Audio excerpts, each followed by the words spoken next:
Sweden and Finland entering NATO would be a dramatic defensive step, and that's why it's so important. It strengthens NATO without directly threatening Russia. It only threatens Russia's expansionist dreams, and those deserve to be threatened. So in that sense, it's the perfect countermove, and thus it is so important.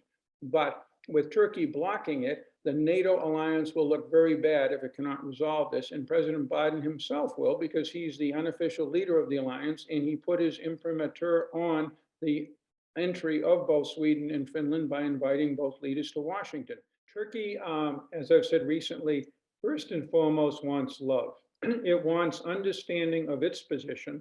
And we hear this also from the Saudis and the Emiratis, for example, in terms of the Houthis in Yemen. It wants, when Washington signs it up to help Washington on Washington's security problems, in this case, Ukraine, it wants Washington and the rest of NATO to be concerned about Turkey's security problems. There's no doubt that the PKK is a serious security threat to Turkey. It's existed since 1984. Some 40,000 Turks have died in attacks by the PKK. They're listed as a terrorist organization by both the US and the EU, but there's a lot of sympathy for the PKK as, if you will, a Marxist-Leninist liberation movement dating back to its 1970s and 1960s roots. And this is nowhere stronger, frankly, in Europe than in Sweden. Turkey is not trying to block under all circumstances these countries coming in.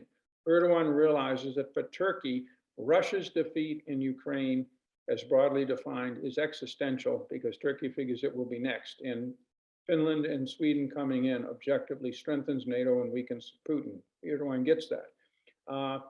But he also is not going to settle for simply sweet talk. He's going to want something in the middle. A way out is possible, but it is not certain. In my years of dealing with President Erdogan, there are times where we found solutions. There are times when we have not, and we went to significant disasters in the bilateral relationship and in regional security.